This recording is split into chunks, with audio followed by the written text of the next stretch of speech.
ওকে। তারপরে এখানে হচ্ছে পশ্চিমবঙ্গ, আসাম, মেঘালয় আছে। তারপরে হচ্ছে এখানে পশ্চিমবঙ্গের মধ্যে হচ্ছে পশ্চিমবঙ্গ, আর দক্ষিণ হচ্ছে আমাদের বঙ্গোপসাগর। তাহলে আমাদের পূর্ব কোন জায়গা আছে? আসাম, ত্রিপুরা, মিজোরাম এবং হচ্ছে মায়ানমার। আর এর মধ্যে উত্তরে আছে হচ্ছে পশ্চিমবঙ্গ। আমার যদি প্রশ্ন আসে যে বাংলাদেশের উত্তরে ভারতের কোন অঙ্গরাজ্য আছে, তাহলে আপনারা হচ্ছে এখান থেকে তিনটা অপশন থেকে পারবেন না। তো পড়ার সময় ম্যাপটা দেখে একটু পড়বেন আর কি, তাহলে হচ্ছে লিখিত তো কাজে লাগবে, ইয়ে তো কাজে লাগবে আর কি। তারপরে এটা যদি দেখেন, আমাদের যদি একটা পৃথিবীর মানচিত্র হয়, উত্তর অক্ষরেখা, এটা হচ্ছে দক্ষিণ অক্ষরেখা হিসাব করলে 26.5 ডিগ্রি উত্তর অক্ষরেখা। সৌমেরু বৃত্ত বা যদি যদি বলো, প্রশ্ন করা হয় সৌমেরু বৃত্ত কত ডিগ্রি, তার 66। তারপরে হচ্ছে অনেকগুলো অপশন থাকতে পারে, এখানে দেখবেন 23.5 ডিগ্রি হচ্ছে উত্তর অক্ষরেখা, কর্কটক্রান্তি রেখা। তারপর নিরক্ষর বিষুবী রেখা, অনেকগুলো নাম আছে, মহাবৃত্ত রেখা, গুরুবৃত্ত রেখা, আর তারপর নিরক্ষর রেখা, 0 ডিগ্রি অক্ষরেখা, সবগুলোর যে কোনো একটা দিয়ে পরীক্ষা প্রশ্ন আসতে পারে। তারপর 65, এটা হচ্ছে কুমেরু বৃত্ত বা হচ্ছে দক্ষিণ অক্ষরেখা আর কি, এই পার্ট এখান থেকে দেখবেন। আর বাংলাদেশের ভৌগোলিক অবস্থান এবং সীমানা, এটা হচ্ছে আমাদের বোর্ড বই এবং হচ্ছে আমাদের যে বর্ডার সাইডের যে সাইডটা আছে এখান থেকে দেখতে পারেন। বাংলাদেশের দক্ষিণ এশিয়ার উত্তর দেশ, বাংলাদেশের অবস্থান হচ্ছে 20 ডিগ্রি। এটা খুবই ইম্পর্টেন্ট এই পার্টটা। 20 ডিগ্রি থেকে 34 মিনিট, তারপর 26 ডিগ্রি থেকে 38 ডিগ্রি বা অক্ষরেখা আর কি, যেটা এটা পরীক্ষার জন্য খুবই ইম্পর্টেন্ট, এটা পরীক্ষা আসতে পারে। তারপর হচ্ছে 90 ডিগ্রি অক্ষরেখা, যেটা কোন কোন দাগিম রেখার গঠন করছে, বাংলাদেশের শেরপুর, জামালপুর, টাঙ্গাইল, মানিকগঞ্জ, ফরিদপুর, এইগুলো মুখস্থ করবেন। 90 ডিগ্রি অতিক্রম রেখা করেছে কোন রেখার উপর, বা টপিক বা কর্কটক্রান্তি রেখা কোন জেলার উপর দিয়ে গেছে, এই পার্টগুলো দেখবেন আর কি। পরীক্ষা এখান থেকে প্রশ্ন আসে। তারপরে হচ্ছে এখানে একটা জিনিস খেয়াল করবেন, এখানে হচ্ছে বাংলাদেশের আয়তন বিশ্বে হচ্ছে 92তম, এটা ওয়ার্ল্ড অ্যাটলাস অনুযায়ী। তারপর সেন্ট্রাল ইন্টেলিজেন্স বা উইকিপিডিয়া গ্রহণযোগ্য না, এটা বাদ, এটা পড়ারও দরকার নেই। আপনার যখন উইকিপিডিয়া দিয়ে কোনো তথ্যই নেবেন না, এটা হচ্ছে মানে যে কেউ এডিট করতে পারে। বিশেষ করে হচ্ছে এটার ক্ষেত্রে ওয়ার্ল্ড অ্যাটলাস এবং হচ্ছে ব্রিটানিকা, বিশেষ করে গুগলের ক্ষেত্রে ওয়ার্ল্ড অ্যাটলাস হচ্ছে অধিক গ্রহণযোগ্য। আর ব্রিটানিকা দেখে দেখবেন আর কি, অথবা history.com থেকে দেখতে পারেন, এটা ইন্টারন্যাশনাল ক্ষেত্রে এবং বাংলাদেশের ইন্টারন্যাশনাল ক্ষেত্রে বেশি ইফেক্টিভ আর কি। history.com আর হচ্ছে ব্রিটানিকা, তারপরে ওয়ার্ল্ড অ্যাটলাস হচ্ছে এরকম গুগলের ক্ষেত্রে খুবই অথেন্টিক সাইট এই দুইটা। আর বাংলাদেশের আয়তন এটা হচ্ছে এত। তারপর ছিটমহল বিনিময়ের পর হচ্ছে 1,47,610 বর্গ কিলোমিটার। যদিও এটা এখনো মানে গ্যাজেটেড না এটা, এই 1,47,610 বর্গ কিলোমিটার, এটা গ্যাজেট হয় না তো, এখানে আজ গ্যাজেট হইলে তারপর আমরা এটা করবো আর কি। তারপর আমরা এটাই ধরে নিবো এখন পর্যন্ত। তারপরে নদী অঞ্চল, এগুলা বনাঞ্চল কতটুকু, এগুলো হচ্ছে পরিবর্তনশীল তথ্য। আমাদের বনাঞ্চলের পরিমাণ কিন্তু কমতেছে ডে বাই ডে, হচ্ছে না? আমাদের দরকার হচ্ছে 25%। সরি, এটা এখানে লিখি।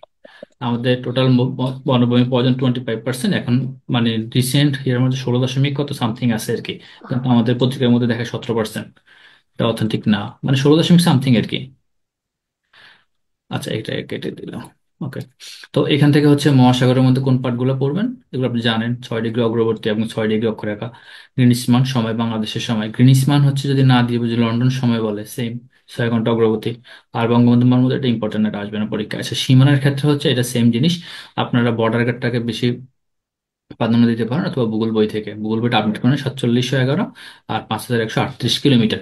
এটা মূলত মূল পরীক্ষার উপর ডিপেন্ড করবে, যেটা কাছাকাছি থাকবে মানে যেটাই অপশন থাকে সেটা তো অ্যান্সার করবেনই। আর যদি দুইটাই থাকে তাহলে হচ্ছে আপনারা এটাকে বর্ডার গার্ডটাকেই মূলত প্রিফার করবেন। আর যদি দুইটা থাকবে না, এটা কনফার্ম। আর সীমানার ক্ষেত্রে হচ্ছে বাংলাদেশে যেটা বললাম, এই যে সীমানার ক্ষেত্রে এটা উত্তরে কি আছে, দক্ষিণে কি আছে, পূর্বে কি আছে, এই পার্টটা হচ্ছে এখান থেকে দেখে নিবেন আর কি। আচ্ছা, তো এইটার কি শর্টকাট কিছু টেকনিক আছে মুখস্থ করার আর কি, এগুলো আছে বলবো সামনে। তো এখানে ভারতের সাথে যে সীমান্তবর্তী অঞ্চল বা বর্ডার গার্ড যেটা আছে, এখান থেকে পাঠগুলো দেখবেন। আর একটা জিনিস হচ্ছে এখানের ক্ষেত্রে, মানে এই বাংলাদেশ ভৌগোলিক অবস্থানের পরে বলতেছি, ভৌগোলিক অবস্থানের আগে এখানে এইটার মধ্যে কিছু কথা আছে, অক্ষরেখা, দ্রাঘিমা রেখা, গুরুত্বপূর্ণ রেখা সমূহ। এখান থেকে আপনারা যেগুলো তো দেখবেনই, এখান থেকে দেখার সাথে সাথে হচ্ছে আপনারা এটার সাথে যদি রিলেট করেন উত্তর গোলার্ধ বা হচ্ছে দক্ষিণ গোলার্ধ বা উত্তর মেরু বা হচ্ছে দক্ষিণ মেরু। তো উত্তর গোলার্ধের ক্ষেত্রে হচ্ছে 21শে জুন, আমরা জানি হচ্ছে দীর্ঘতম দিন এবং ক্ষুদ্রতম রাত। আর দক্ষিণ গোলার্ধের হচ্ছে ক্ষুদ্রতম দিন এবং মানে 21শে জুন। আচ্ছা, আমি যেটা লিখি এটা এখানে, 21শে জুন যদি লিখি, 21শে জুন হচ্ছে এই উত্তর মেরু বা হচ্ছে উত্তর গোলার্ধে হচ্ছে দীর্ঘতম দিন, ক্ষুদ্রতম রাত। ঠিক এটার বিপরীত আছে হচ্ছে দক্ষিণ মেরু, দক্ষিণ মেরুতে হচ্ছে ক্ষুদ্রতম দিন, দীর্ঘতম রাত, তার উল্টাটা। তারপরে হচ্ছে 22শে ডিসেম্বর হচ্ছে উত্তর গোলার্ধে, এখানে 22শে ডিসেম্বর হচ্ছে উত্তর গোলার্ধে ক্ষুদ্রতম দিন থাকবে এবং হচ্ছে দীর্ঘতম রাত থাকবে। আর ঠিক তার উল্টাটা হবে দক্ষিণ গোলার্ধের ক্ষেত্রে। তারপরে হচ্ছে 21শে মার্চ এবং 23শে সেপ্টেম্বর সূর্য অক্ষরেখা কিরণ দেবে, মানে হচ্ছে এই সূর্য এই দুইটা মানে মধ্য বরাবর মানে আলো রশ্মি দিবে, দুইটা কি থাকবে, সমান থাকবে। তো এখান থেকে এই পার্টগুলো একটু দেখে নিবেন আর কি। আর বাংলাদেশের পশ্চিমে পূর্বে কি আছে দেখেন, এখানে যদি আমি একটু আচ্ছা, এখানে চলে যাই, এটা হচ্ছে এখান থেকে বাড়তে জিনিস দেখেন। বাংলাদেশের উত্তরে কি আছে, পূর্বে কি আছে, তারপরে হচ্ছে এখানে যদি আপনার টেকনিক দিয়ে যদি পড়তে চান, উত্তরের মধ্যে আছে পশ্চিমবঙ্গ, মেঘালয়, আসাম। এটা আপনারা আমেফ দিয়ে মনে রাখতে পারেন, যদিও এটা হচ্ছে আগের ক্লাসে বলেছিলাম, ওই যে ওই ওই ক্লাসটা যদি দেখেন তাহলে দেখবেন আর কি। আমেফ, এটা হচ্ছে আসাম, মেঘালয় আর হচ্ছে পশ্চিমবঙ্গ। এটা হচ্ছে উত্তরে। আর দক্ষিণে বঙ্গোপসাগর আমরা জানি। আর যদি পূর্ব হিসাব করা হয় ভারতের, এই যে পূর্বের মধ্যে কি আছে, আসাম, মিজোরাম, ত্রিপুরা, এবং মিয়ানমার হচ্ছে যেটা, তো এটা মনে রাখতে পারেন হচ্ছে আমিত্রি।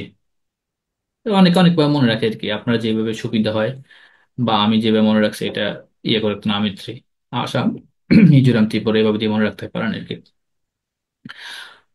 আচ্ছা, তারপরে হচ্ছে এখানে যে জেলাগুলো আছে বাংলাদেশ সীমান্তবর্তী রাজ্য হচ্ছে 5টি: পশ্চিমবঙ্গ, আসাম, মেঘালয়। এটা পরীক্ষা আসছে 44-এ, জানি 43-এ আসছে এই প্রশ্নটা, বিসিপিলিতে যদি আমি ভুল না করি।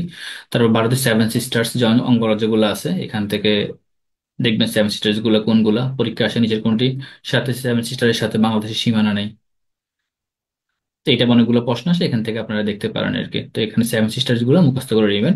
তারপর সীমান্ত সংলগ্ন হচ্ছে 3টে, যেমন মণিপুর, নাগাল্যান্ড, অরুণাচল। এগুলো বাংলাদেশের সীমান্তের সাথে রিলেট না। বাকি 4টা হচ্ছে সীমান্তের সাথে ভারতের রাজ্য, মানে হচ্ছে 7 সিস্টারের সাথে আমাদের 4টা রাজ্য আছে, আসাম, মিজোরাম, মেঘালয়, ত্রিপুরা। এগুলোর সাথে আমাদের বর্ডার সীমান্ত আছে। আর এগুলোর সাথে আমার বর্ডার সীমান্ত নাই। তো পরীক্ষা যদি আসে নিচের কোনটির সাথে বাংলাদেশের সীমান্ত সংলগ্ন এলাকা নয় বা হচ্ছে সীমান্ত রাজ্য নয়, তাহলে এখান থেকে ইজিলি দিতে পারবেন আর কি। আচ্ছা, তারপরে হচ্ছে বাংলাদেশের সীমান্ত যদি বিভাগ হয়, ময়মনসিংহ, সিলেট, এই দুইটা বিভাগের সাথে বাংলাদেশ এবং ভারতের সীমান্তবর্তী মানে স্থান আছে, বা হচ্ছে দুইটার সাথে সবগুলো জেলাই হচ্ছে ভারতের সাথে হচ্ছে কানেক্ট। এরকম পরীক্ষা অনেক আসে যে বাংলাদেশের কোন দুইটি বিভাগের সাথে বা কোন দুইটি বিভাগের প্রত্যেকটি জেলায় হচ্ছে ভারতের সাথে সীমান্তবর্তী অঞ্চল আছে বা হচ্ছে সীমারেখা আছে। এটা হচ্ছে ময়মনসিংহ এবং সিলেট। একমাত্র হচ্ছে বরিশালের সাথে নাই এবং ঢাকার সাথে নাই। দুইটা, বরিশাল এবং ঢাকার সাথে হচ্ছে বাংলাদেশের বা হচ্ছে কোনো সীমান্তবর্তী অঞ্চল বা রেখা নাই আর কি। তো এখান থেকে কোন কোন জেলাগুলো, দিনাজপুর, নওগাঁ, সাতক্ষীরা, ব্রাহ্মণবাড়িয়া, কুমিল্লা, এগুলো সবগুলোর সাথে হচ্ছে ভারতের সীমান্তবর্তী জেলা বা এলাকা আছে আর কি। আর মিয়ানমার সীমান্তবর্তী একমাত্র হচ্ছে 3টা: চট্টগ্রাম, বান্দরবান, হচ্ছে খাগড়াছড়ি। টোটাল হচ্ছে আহ যদি আমি হিসাব করি, এটা টোটাল হচ্ছে 32টা আর কি, 32টা। একমাত্র হচ্ছে যে বান্দরবানের সাথে হচ্ছে ভারত এবং হচ্ছে মিয়ানমারের সীমান্তবর্তী যে অঞ্চল বা যেটা আছে। তারপর হচ্ছে গুরুত্বপূর্ণ স্যার দরকার নেই, এগুলো হচ্ছে রিডিং করে নিবেন আর কি, এগুলো তো ইম্পর্টেন্ট না। আর বাংলাদেশের ভৌগোলিক উপনাম, আমাদের 6 ঋতু দেশ বলা হয়, বাটির দেশ বলা হয়, সোনালী আঁশ। তারপরে হচ্ছে খনিজ বা বৃহত্তম দেশ বলা হয়, এই যে বাংলাদেশের জানি, মুর্শিদের নগরী, রিক্সা, ঢাকা মানে ঢাকাকে বলা হয় সাগরকন্যা। তারপরে হচ্ছে পাঁচের ড্যান্ডি। তারপরে হচ্ছে 360 আউলের দেশ, কুমিল্লার দুঃখ। এগুলো আপনারা রিডিং করবেন আর কি। এখান থেকে হচ্ছে এগুলো হচ্ছে ইম্পর্টেন্ট, হচ্ছে যারা হচ্ছে 13 থেকে 20তম গ্রেডে পরীক্ষা দিবেন, 13 থেকে 20তম গ্রেডে, তাদের জন্য হচ্ছে এই পার্টগুলো পড়বেন আর কি। আর এগুলো হচ্ছে সেম, দরকার নেই 13 থেকে 20। এটা হচ্ছে ইম্পর্টেন্ট, এটা হচ্ছে বিসিএস এর জন্য ভালো করে দেখবেন। তারপরে হচ্ছে বাংলাদেশের পুরাতন নাম, ঢাকা, জাহাঙ্গীরনগর। এটা হচ্ছে মেন্টাল এবিলিটিতে সম্ভবত হচ্ছে 31তম বিসিএস আসছে রিটেনে, যদি ভাই, টিভিতে আসছিল। 13 থেকে 20 নম্বর যেটা বলছেন ওটা কি বিসিএস এর জন্য ইম্পর্টেন্ট না? দেখতে পারেন, এটা বিসিএস এর এটা প্রশ্ন আসে না, আজ পর্যন্ত আসে নাই আর কি। আচ্ছা তো 13তম 20তম আচ্ছা, ঠিক আছে, ধন্যবাদ। হচ্ছে জন্য খুবই ইম্পর্টেন্ট। ভাই, একটা অপ্রাসঙ্গিক প্রশ্ন করব। জি করেন। এই যে বিএসটি এর যে সার্কুলারটা দিছে ওখানে 9 গ্রেডের ফি কি এই আগের মতোই 669 টাকা থাকবে, নাকি এই যে প্রজ্ঞাপন অনুযায়ী 200 টাকা করবে? আচ্ছা, এটা হচ্ছে আমি যতটুকু জানি, আমার মানে খবর নিয়ে আমি যতটুকু জানতে পারছি, এটা হচ্ছে পুনরায় তারা সার্কুলার দিবে। পুনরায় সার্কুলার দিয়ে এটা হচ্ছে এই ফিটা কমাই ফেলবে আর কি। এটার লাস্ট ডেট মনে হয় শেষ হয়ে গেছে, না ডেট আছে এখনো? শেষ হয়ে গেছে, গতকাল অ্যাপ্লাইড ডেট শেষ হয়ে গেছে, কিন্তু আমার পেমেন্টের অপশন আপনার আগামীকাল পর্যন্ত আছে, আগামীকাল সকাল পর্যন্ত। আমি এখনো পেমেন্ট করি নাই তাহলে এই আপনি হচ্ছে কারণে। এই যে 669 টাকায় পেমেন্ট করতে হবে, কারণ তারা হচ্ছে প্রজ্ঞাপনের আগে এটা জারি করে ফেলছে। এখন থেকে যা দিবে সবগুলো হচ্ছে 200 টাকায় দিবে আর কি, বুঝছেন? আপনি পেমেন্ট করে দিয়ে আচ্ছা ভাই। এই টাকাটা। আর যদি তারা যদি মনে করে যে প্রজ্ঞাপন অনুযায়ী তারা রিপেমেন্ট মানে টাকা ব্যাক করবে, তখন হচ্ছে এটা রেখে বাকি টাকা আপনাকে ব্যাক করে দিবে আর কি। আচ্ছা, থ্যাংক ইউ ভাই। আচ্ছা, তারপরে হচ্ছে পুরাতন, এখান থেকে এটা হচ্ছে আপনাদের জনপদ বা হচ্ছে যে জনপদের জন্য খুবই ইম্পর্টেন্ট, যেমন ময়মনসিংহ ছিল নাসিরাবাদ, তারপর মহাস্থানগড়, পুন্ডনগর, এরকম একটা মা আচ্ছা, আপনারা একটু মিউট করে রাখেন।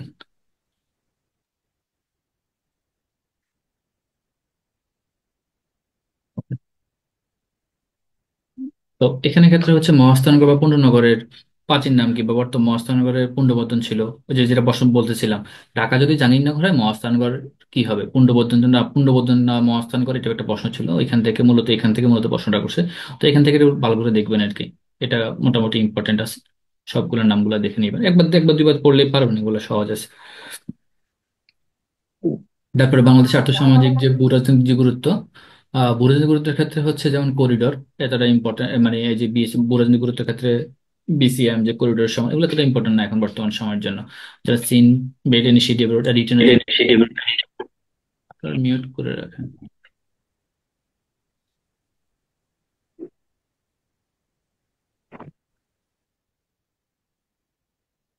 আচ্ছা, চীনের বেট এবং ইনিশিয়েটিভ রোডের ক্ষেত্রের জন্য হচ্ছে খুবই ইম্পর্টেন্ট রিটার্নের জন্য, মানে হচ্ছে লিখিত, যদি আমি লিখি রিটার্নের জন্য খুবই ইম্পর্টেন্ট এটা। আর বাকিটার জন্য এগুলো দরকার নেই, সেভেন সিস্টার যে কোন কোন অঞ্চলগুলো আছে এগুলো আপনারা একটু দেখলেই পারবেন। আর এখানে ক্ষেত্রে এগুলা কিন্তু আমি পড়াবো না, এগুলো হচ্ছে আপনারা আগের ক্লাস যারা দেখেন নাই তারা এখান থেকে দেখবেন মাস্ট। কারণ এখানের মধ্যে হচ্ছে এই সেভেন সিস্টার সবগুলো হচ্ছে শর্টকাট টেকনিক বলা, মানে আলোচনা করা হয়েছিল। সেভেন সিস্টার যেমন কি আমিত্রি আমের নাম, তারপরে হচ্ছে গোল্ডেন ট্রায়াঙ্গেল মাথাল, তারপরে হচ্ছে গোল্ডেন কিসেট আপাই, তারপরে গোল্ডেন জেলা হচ্ছে আমাদের কুষ্টিয়া, সাব ইনস্টাগ্রাম হচ্ছে গাঁজার জন্য বিখ্যাত, গোল্ডেন ভিলেজ বলা হয়। এগুলো সব টেকনিক হচ্ছে ওই নেক্সট আগের ক্লাস, ইন্টারন্যাশনাল আগের ক্লাসে সবগুলো বলা হয়েছিল যে এটা আরব উপদ্বীপ, পাঁচ সমুদ্র, এগুলোর টেকনিক গুলো এখানে আসে, এখান থেকে দেখবেন আর কি। তারপর ফোর টাইগার যেগুলো, সিঙ্গাপুর, হংকং, তাইওয়ান, দক্ষিণ কোরিয়া, ইন্দো চীন কি ছিল, তারপরে হচ্ছে ইস্ট এশিয়ান মিরাকল, কোন দেশগুলোর সাথে সম্পর্ক ছিল, এগুলো দেখবেন আর কি। ডেড সি, এটা হচ্ছে রিডিং পড়লেই পারবেন। পাঁচটা সমুদ্রের সাথে দক্ষিণ পশ্চিম এশিয়াকে মূলত পাঁচ সমুদ্রের দেশ বলা হয়। এখানে কাশ্মীর সাগর আছে, কৃষ্ণ সাগর, ভূমধ্য সাগর এবং পারস্য সাগর আছে, এখান থেকে এগুলো দেখলেই হবে। ডোকলাম দ্বীপপুঞ্জ বা ডোকলাম কার সাথে হচ্ছে বিরোধপূর্ণ অঞ্চল, এটাও এখানেও আছে, অঞ্চলগুলো বিরোধপূর্ণ অঞ্চল বা স্থানগুলো এখান থেকে দেখলে দেখতে পারেন, সেম ক্যাটাগরি। তারপরে কাশ্মীর, এগুলো সব রিডিং করবেন, একবার দুইবার রিডিং, আসলে হচ্ছে আপনার এগুলো যখন মুখস্থ করতে চান পারবেন না, আগে রিডিং করবেন পুরো, আমি সেটা দিয়ে দিব। পুরোটাকে রিডিং করবেন, রিডিং করার পর যদি আপনার মনে হয় যে এই পার্টগুলো যে, আচ্ছা এটা কোন বই, এটা হচ্ছে চার পাঁচটা বইয়ের সমন্বয় আছে, আমি ক্লাস শেষে বলতেছি এটা। আর দ্বিতীয় কথা হচ্ছে, এটা হচ্ছে দুইটা বই তিনটা বই সমন্বয়, এটা হচ্ছে অ্যাসুরেন্স এবং হচ্ছে প্রফেসর্স, আর ওটা হচ্ছে শর্ট ডাইজেস্ট আছে, তারপরে হচ্ছে লিখিতের জন্য হচ্ছে ইউনিক, এই তিনটা সমন্বয় মূলত হচ্ছে এটা। তো আপনারা তো এত গ্রুপ পড়ার দরকার না, আপনার এটা পড়লেই হবে, এখান থেকে দেখলেই হবে।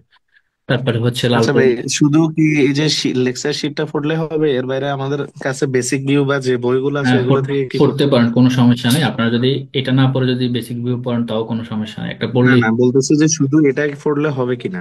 হবে, হবে, সমস্যা নেই, দেখতে পারেন। আপনি যদি এটা পড়ার পর বেসিক ভিউ দেখবেন যে বেসিক ভিউ থেকে এখানে তথ্য বেশি আছে, বুঝছেন। যে কোনো একটা আচ্ছা পড়লেই আচ্ছা। হবে, পড়া দিয়ে কথা, যে কোনো যেটাই পড়েন একটু পড়তে হবে, একটা পড়লেই হবে, সমস্যা নেই। তারপরে হচ্ছে সেনগাকু দ্বীপপুঞ্জ কোথায় অবস্থিত, এটা হচ্ছে ইন্টারন্যাশনাল আলোচনা করা হয়েছে। সাতলে আরব কোথায় ছিল, উইগুর, এটা হচ্ছে ওই যে বললাম রিটেনের ক্ষেত্রে যেগুলো হচ্ছে বেসিক ভিউতে এত ইনফো নাই। আচ্ছা, বেসিক ভিউ এত ইনফো নাই, এটা পড়লে আপনাদের লাভ হবে, যে বললাম রিটেনের ক্ষেত্রে খুবই কাজে লাগবে। তো এখান থেকে পড়েন বা যেটা ক্ষেত্রে পড়েন, এটা এখান থেকে পড়লে, এই শীটটা থেকে পড়লে আপনার কি হবে, রিটেনের ক্ষেত্রে যে ওই যে অধ্যায়টা ছিল ইন্টারন্যাশনাল, ওইটাকেও পড়া হয়ে যাবে। তারপরে হচ্ছে ভূগোলের এই অধ্যায়টা পড়া হবে। তারপরে হচ্ছে লিখিততে কাজে লাগবে, রিটেনে তো বললাম রিটেন এই অধ্যায়, এবং হচ্ছে ইন্টারন্যাশনাল আগের অধ্যায়টা কাজে লাগবে আর কি। তো আপনি এই শীটটাতে একটু দেখতে পারেন, কোনো সমস্যা নেই। বাল্টিক রাষ্ট্র কোনগুলা, স্ক্যান্ডিয়ান রাষ্ট্র কোনগুলো, বলকান রাষ্ট্র কোনগুলো, সবগুলো এখানে ওই ওই আগে ক্লাসে আলোচনা করা হয়েছে, আমি আর এটা বলতেছি না এখন। যদি আবারও বলি, যারা দেখেন এখানে দেখে নিবেন আর কি, স্ক্যান্ডিয়ান অঞ্চলগুলো কোনগুলা, ইউরোপীয় কোন মধ্যভাগ দিয়ে গেছে, এগুলো সব বিষয়ে আলোচনা করা হয়েছে ক্লাসে। তারপরে হচ্ছে সাব সাহারা, সিনাই মরুদ্বীপ, এটা কোন চাষ, এগুলো আপনার হচ্ছে এই আফ্রিকা মহাদেশ থেকে হচ্ছে এগুলো হচ্ছে কোন কোন জায়গায় আছে, মানে কোন কোন দেশের মধ্যে অঞ্চলে অবস্থিত, এই পার্টগুলো শুধু এটাই দেখবেন, আর কিছু পড়ার দরকার নেই। অনেক তথ্য আছে, এগুলো পড়ার দরকার নেই। শুধু পড়বেন হচ্ছে কালাহার কোথায় অবস্থিত, লাইলা দ্বীপ কোথায় অবস্থিত, এবং হচ্ছে এদের মধ্যে কোনো বিরোধপূর্ণ স্থান আছে কিনা, এটা কোথায় অবস্থিত এবং বিরোধপূর্ণ স্থান বা অঞ্চল আছে কিনা, এইটাই, আর কিছু পড়ার দরকার নাই এখান থেকে। তারপরে হচ্ছে ককটান্ত্রিকা মকরান্তিকা, সেম এই জিনিস এইখানে যেগুলো আলোচনা করা হয়েছে শর্টভাবে এখানে এগুলো দেওয়া হয়েছে। তো এখান থেকে দুইটা পার্ট দেখলেই হবে আর কি। তারপর হচ্ছে বারমুডা ডেথ ভ্যালি কোথায় ছিল, মৃত্যু উপত্যকা। আচ্ছা, ডেথ ভ্যালি আরটা হচ্ছে বারমুডা ট্রায়াঙ্গেল, এগুলো হচ্ছে পৃথিবী রিডিং করবেন, কুয়েতনামা কোথা কারাগার কোথা অবস্থা, যেমন হচ্ছে রিসেন্টলি সিরিয়ার কারাগার কোথায় ছিল, এগুলো ইন্টারন্যাশনাল। এটা হচ্ছে জাস্ট যেহেতু টপিক আছে এই জন্য আলোচনা করা হয়েছে আর কি এখানে। তারপরে হচ্ছে আন্দিজ পর্বতমালা, এগুলো সব ইন্টারন্যাশনালে আছে। ইন্টারন্যাশনাল থেকে এখান থেকে দেখবেন একটা মাইক্রোনেশিয়া, মিক্রোনেশিয়া, পলিনেশিয়া, তারপরে ক্ষুদ্র অঞ্চল বা ক্ষুদ্র দ্বীপ, তারপরে হচ্ছে মেলানেশিয়া হচ্ছে কৃষ্ণদ্বীপ, তারপরে হচ্ছে পলিনেশিয়া হচ্ছে বহুদ্বীপ। এখান থেকে যে পার্টগুলো আপনি পড়ছেন, এই তার আগে আমি যদি ইয়ে না করি, আপনারা হচ্ছে পড়ার সময় হচ্ছে মানচিত্রগুলো ভালো করে বলে মানচিত্রগুলো ভালো করে পড়বেন। যেমন মানচিত্র যদি পড়েন তাহলে আমাদের মহীসোপান এবং হচ্ছে অর্থনৈতিক অঞ্চল এবং রাজনৈতিক অঞ্চল এই জিনিসগুলো হচ্ছে একটু এখান থেকে ভালো করে দেখতে পারবেন আর কি। তারপরে সীমানা টেকনিক যেগুলো আছে এখান থেকে হচ্ছে গুরুত্বপূর্ণ যে স্থান বা হচ্ছে এই বিরোধপূর্ণ অঞ্চল, এখান থেকে এই পার্টগুলো দেখবেন। তারপরে হচ্ছে যে আহ বর্তমানে যে স্থান জায়গার নামগুলো আছে, পুরাতন নাম বর্তমান নাম, এই এই পার্টগুলো এখান থেকে দেখবেন আর কি, বুঝছেন? তাহলে হচ্ছে আর এখানে বাকি যে পার্টগুলো আছে এশিয়া মহাদেশ, দক্ষিণ আফ্রিকা মহাদেশ, এখান থেকে হচ্ছে আয়তন, মানে এই টোটাল আপনার আবারও বলি, এখানে যে পার্টগুলো আছে ম্যাক্সিমাম হচ্ছে ইন্টারন্যাশনাল এর আর কি। গ্রেট ব্যারিয়ার দ্বীপ কোথায়, পলিনেশিয়া, নিউগিনিয়া দ্বীপ। আপনারা যদি ভূগোলের জন্য কি কি পড়বেন, তারপরে প্রাচীন ব্যাকরণ, থাইল্যান্ড, অনেক কথা আছে এখানে, অনেক তথ্য আছে। আপনারা জাস্ট হচ্ছে রিডিং পড়ে যাবেন, রিডিং পড়ে যাওয়ার পর এখান থেকে মূলত কি পড়বেন ভূগোলের জন্য। ভূগোলের জন্য মূল পড়বেন হচ্ছে এশিয়া মহাদেশের মধ্যে সবচেয়ে বৃহত্তম দেশ কোনটা, যেমন চীন। ক্ষুদ্রতম দেশ কোনটা, মালদ্বীপ। তারপর আফ্রিকা মহাদেশের বৃহত্তম দেশ হচ্ছে আলজেরিয়া, মানে আলজেরিয়া। আর ক্ষুদ্রতম দেশ হচ্ছে সিসিলেস। অনেক সময় হচ্ছে এটা মোনাকো বলা হয় আর কি, কারণ মোনাকো তারপরে হচ্ছে মোনাকো হচ্ছে জাতিসংঘ স্বীকৃত না, এই জন্য হচ্ছে সিসিলেস ধরা হয় আর কি। আর উত্তর আমেরিকার মধ্যে হচ্ছে বৃহত্তম দেশ কানাডা। আর হচ্ছে আয়তনে ছোট দেশ হচ্ছে সেন্ট কিটস এর কে। দক্ষিণ আমেরিকাতে ব্রাজিল। ছোট দেশ হচ্ছে সুরিনাম। মানে হচ্ছে আয়তনে বৃহত্তম এবং ক্ষুদ্রতম এই পার্টটা পড়বেন মূলত। তারপরে হচ্ছে আহ বিশ্বের বৃহত্তম ক্ষুদ্রতম পাঁচটি দেশ বিশ্বের। প্রথমে পড়বেন হচ্ছে মহাদেশের ক্ষুদ্রতম বৃহত্তম, তারপর পড়বেন বিশ্বের। তাহলে বিশ্বের যদি বৃহত্তম দেশ হয় সেটা হবে রাশিয়া, আর ক্ষুদ্রতম দেশ হবে ভ্যাটিকান সিটি। তারপর জনসংখ্যায় এবং হচ্ছে জনসংখ্যা ক্ষুদ্রতম জনসংখ্যা চীন এবং ভারত, এটা পরিবর্তনশীল তথ্য। যদি আপনাকে ওয়ার্ল্ড পপুলেশন অনুযায়ী দেখেন সেটা বর্তমানে ভারত আছে, সেকেন্ড আছে চীন, আবার অনেক সময় চীন ফার্স্ট হয়ে যায়, ভারত সেকেন্ড হয়ে যায়।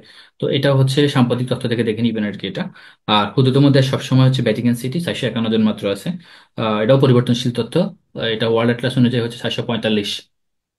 তারপরে হচ্ছে তাহলে হচ্ছে আপনারা এই যে মহাদেশগুলো আছে অনেক তথ্য আছে, এখান থেকে মূল যে জিনিসগুলো পড়বেন। আবারও বলি, মহাদেশের আয়তনে বৃহত্তম ক্ষুদ্রতম দেশগুলো পড়বেন। তারপরে হচ্ছে বিশ্বের বৃহত্তম ক্ষুদ্রতম দেশ কোনগুলো আছে সেটা পড়বেন। জনসংখ্যায় বৃহত্তম ক্ষুদ্রতম দেশ, এগুলো ভালো করে দেখবেন। আর এখান থেকে এগুলো সব রিডিং করে দেখতে পারেন, রিডিং জীবনের রিডিং যতটুকু মনে থাকে ততটুকুই দেখবেন। আর এগুলো কিন্তু ইন্টারন্যাশনাল, যদি এখান থেকে ডিটেলস পড়েন আপনাদের ইন্টারন্যাশনাল কাজে লাগবে। তারপরে হচ্ছে প্রাচীর, ভেনিস কোনটা, ব্যাংকক থাইল্যান্ড, আলোর শহর প্যারিস, পবিত্র ভূমি জেরুজালেম। তারপর চীনের নীল নদী ইয়াংসিং, নিষিদ্ধ দেশ তিব্বত। তারপরে হচ্ছে পৃথিবীর রুটির জুড়ি পেরি আমেরিকা, এটাও কিন্তু পরিবর্তনশীল তথ্য। আগে ছিল হচ্ছে ইউক্রেন, যুদ্ধের কারণে সেটা হচ্ছে এটা চেঞ্জ হয়ে গেছে। এটা মানে আপনাদের কোন ক্লাসে বলছিলাম জানি আমি এটা, যে রুটির জুড়ি সম্পর্কিত আর কি। যে জেলায় হচ্ছে প্রোডাকশন বেশি হবে সেই জায়গায় হচ্ছে এটাকে রুটির জুড়ি বা হচ্ছে এটা বলা, যেমন আমাদের ঠাকুরগাঁও এবং হচ্ছে এই নওগাঁ, তারপরে হচ্ছে নীলফামারী, এগুলো নিয়ে ঝামেলা লাগে আর কি। তো এখান থেকে দিনাজপুর, এই পার্টগুলো থেকে দেখবেন আর কি। এখন সম্ভবত দিনাজপুর আর কি রুটির জুড়ি বাংলাদেশের বর্তমান যে কৃষি পরিসংখ্যান গ্রন্থ অনুযায়ী এখানে প্রোডাকশন সবচেয়ে বেশি হয়েছে। তারপর যারা রাতের নাগরিক কোনটা, কায়রো। এখান থেকে যাচ্ছে রিডিং করবেন প্যাকেটতে, সেগুলো সেম ওই 13 থেকে 20 গ্রেডের জন্য ইম্পর্টেন্ট। এবং হচ্ছে রিটেনের জন্য যেগুলোতে আসে না, রিটেনের জন্য যে এখানে এই অঞ্চলগুলো, ওশেনিয়া, ম্যাক্রোনেশিয়া, মেলানেশিয়া কোন দেশ, নিচের কোনটি পরীক্ষা আসতে পারে, নিচের কোনটি পলিনেশিয়া অঞ্চল, যেমন হচ্ছে হাওয়াই দ্বীপ, ইন্টার নিউ সামোয়া, ট্যাবলু। তারপর মেলানেশিয়ার অঞ্চল নিচের কোনটি, পাপুয়া নিউ গিনি। পরীক্ষা আসবে এগুলো, যেমন হচ্ছে নিচের কোনটি মাইক্রোনেশিয়ান অঞ্চলের অন্তর্ভুক্ত, মারিয়ানা, কিরিবাতি, নাউরু, অথবা উপরে সবগুলো। তখন এভাবে মানে এই যে স্থানের নামগুলো মনে রাখতে হবে আপনাকে। তারপরে হচ্ছে সীমারেখা, এটা হচ্ছে ইন্টারন্যাশনাল আছে সীমারেখা এবং বিরোধপূর্ণ স্থান প্রণালী। সেম, এখান থেকে যদি পড়ে ফেলেন তাহলে ওইটা আর পড়তে হবে না, আপনাকে পড়তেই হবে। সহজ কথা হচ্ছে পড়তে হবে, যদি এখান থেকে পড়েন তাহলে ওইখানে আর পড়তে হবে না আর কি। যেমন ম্যাজিকো, সিগবেটলেন কোথায়, জাপান জার্মানির, জার্মানি এবং ফ্রান্সের, ওভারনিস কোথায়, দ্বিতীয় বিশ্বযুদ্ধের পোল্যান্ডের সীমারেখা, line of control Bharat Pakistan, McMahon line. তারপর হচ্ছে সনর লাইন 17 ডিগ্রি, 38 ডিগ্রি অক্ষরেখা দক্ষিণ কোরিয়া উত্তর কোরিয়া করছে। ব্লু লাইন এই পার্পল লাইন কোথায় ছিল।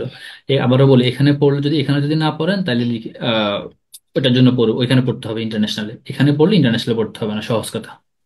তারপর প্রণালী ক্ষেত্রে আছে কোনটা, কক প্রণালী কোথায় অবস্থিত, বেরিং প্রণালী, ইংলিশ চ্যানেল, জোবার প্রণালী, সংযুক্ত করেছে কোনটা, এটা খুবই ইম্পর্টেন্ট। এই দুইটা দুইটাই হচ্ছে ইন্টারন্যাশনাল এবং হচ্ছে ভূগোলের জন্য খুবই ইম্পর্টেন্ট। তো এখান থেকে হচ্ছে ডিটেলস একটু ভালো করে পড়বেন আর কি। ওকে, তারপর হচ্ছে বিভিন্ন নদ নদী এবং তীরবর্তী সুগুরুত্বপূর্ণ শহর, যেমন হচ্ছে, এগুলো লাগবে না, এটা রিডিং করে দেবেন। আচ্ছা, তাহলে এই যে পাঠগুলো, আচ্ছা আচ্ছা ভাই একটা জিনিস আচ্ছা বলুন। হ্যাঁ ভাই, ওই যে একটু আজকের ক্লাসের শেষে বা পরবর্তী ক্লাসে যদি একটু কাইন্ডলি ওই যে ম্যাথ গুলা কিভাবে পড়বো ওইগুলা যদি একটু বলে দিতেন, কোনো ট্রিক্স যদি থাকে আচ্ছা, তো ম্যাপের তাহলে ক্ষেত্রে হচ্ছে ভালো হতো বলি, আর কি। যেমন ম্যাপ আঁকার ক্ষেত্রে হচ্ছে আপনি ইউটিউবে অনেক ভিডিও পাবেন। সহজ কথা, জি জি। দেখেন, আমি যদি এই অনেকগুলা জেলার নাম আছে, আপনাদের জেলাগুলো পড়ার দরকার নেই, ম্যাপটা আপনি যেমনই ইউটিউব থেকে ভিডিওটা দেখবেন, সহজ শর্ট মানে শর্ট করে আঁকার জন্য, আঁকার পর হচ্ছে বিভাগগুলো খেয়াল রাখবেন, যখন রংপুর বিভাগ, ময়মনসিংহ বিভাগ, তারপরে হচ্ছে রিসেন্টলি কুমিল্লা এবং ফরিদপুর বিভাগ হবে, সেটা আমি বলতেছি না, চট্টগ্রাম যেগুলো এক্সিস্ট করতেছে, চট্টগ্রাম, খুলনা, রাজশাহী, জাস্ট এই বিভাগগুলো লিখবেন। এটা তো পারবেন। তারপর ঢাকা বিভাগ। জি হ্যাঁ, প্রথম ম্যাপটা আঁকার পর হচ্ছে এরকম বিভাগগুলোর নাম লিখে ফেলবেন, এইটাই, আর কিচ্ছু করার দরকার না, জাস্ট এই পার্টটা যদি শিখতে পারেন, এখন আপনাদের কাজ হচ্ছে এইটাই শিখবেন। বিস্তারিত কোনটা কোন জায়গায়, এগুলো কিছু শেখার দরকার নাই, বা হচ্ছে এখানে এগুলা দিয়েও শেখার দরকার নাই। জাস্ট আপনারা বর্তমানে যেটা করবেন, যদি এটা পারেন, এই যে শুধু এই পার্টটাই পারেন, তাহলে হচ্ছে কোথায় কাজে লাগবে সেটা বলতেছি, এখানেই বলতেছি আর কি। তো আপনারা এই অধ্যায় থেকে হচ্ছে কি কি পড়বেন, এই অধ্যায় থেকে মূলত পড়বেন হচ্ছে আহ অক্ষরেখা এবং দ্রাঘিমা রেখা, তারপরে হচ্ছে মূলত হচ্ছে ওই যে উত্তর গোলার্ধ এবং দক্ষিণ গোলার্ধের ছোট দিন বা হচ্ছে বড় দিন, প্রতিপাদ্য স্থান, তারপরে বাংলাদেশ এবং হচ্ছে অক্ষরেখা দ্রাঘিমা রেখা, তারপরে হচ্ছে ভারত মহাসাগর, মানে বাংলাদেশের পূর্বে পশ্চিমে কোন জেলা আছে, তারপরে হচ্ছে ম্যাপটা তো অবশ্যই আঁকবেন, প্রশাসনিক অঞ্চলের ক্ষেত্রে ম্যাপটা মাসবে, আবার বলি ম্যাপটা খুবই ইম্পর্টেন্ট, এটা আঁকতে হবে। এটা যদি এখন না শিখেন, আহ আপনারই মানে এখন যদি শিখেন, আবার বলি, এখন যদি শিখেন আপনারা মিনিমাম 8 জন বন্ধু থেকে মিনিমাম আপনারা 6 মাস আগাই থাকবেন ম্যাপে, যদি এই পার্টগুলো যদি শিখতে পারেন। তারপরে হচ্ছে বাংলাদেশের মহিষমান অর্থনৈতিক অঞ্চল কোনগুলা, তারপরে হচ্ছে ভারতের আমাদের সাথে সীমান্তবর্তী স্থান, আমাদের স্থলসীমা বা হচ্ছে আমাদের উপকূলীয় দৈর্ঘ্য সীমা কত, তারপরে হচ্ছে ছিটমহল, আর এই যে এশিয়া মহাদেশ, আফ্রিকা মহাদেশ, যে পার্টগুলো সেখান থেকে তো বললাম, আয়তন বৃহত্তম ক্ষুদ্রতম, জনসংখ্যা বৃহত্তম ক্ষুদ্রতম, তারপরে হচ্ছে বর্তমান স্থান, নাম এবং পুরাতন নাম, এই পার্টগুলো দেখবেন এখান থেকে।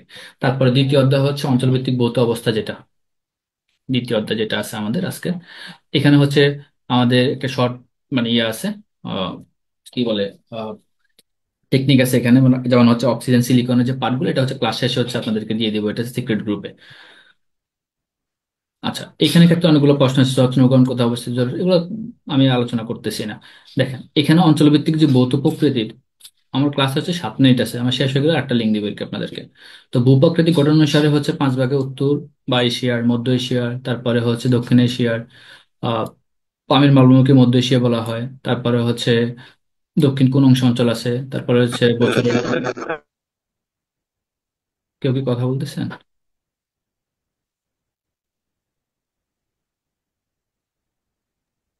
আচ্ছা, মিউট করে রাখেন প্লিজ।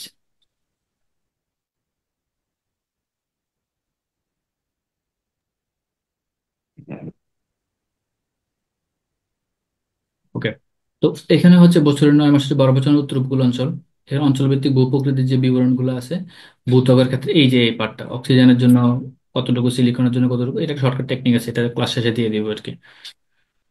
তারপরে হচ্ছে ভূত্বকের স্থান, অশ্বমণ্ডল কতটুকু, গুরুমণ্ডল কতটুকু, তারপরে কেন, এটাই সবগুলা সমন্বয় হচ্ছে একটা টেকনিক আছে আর কি, বা আপনারা ক্লাস শেষের সাথে সাথে সাথে দিয়ে দিব এটা।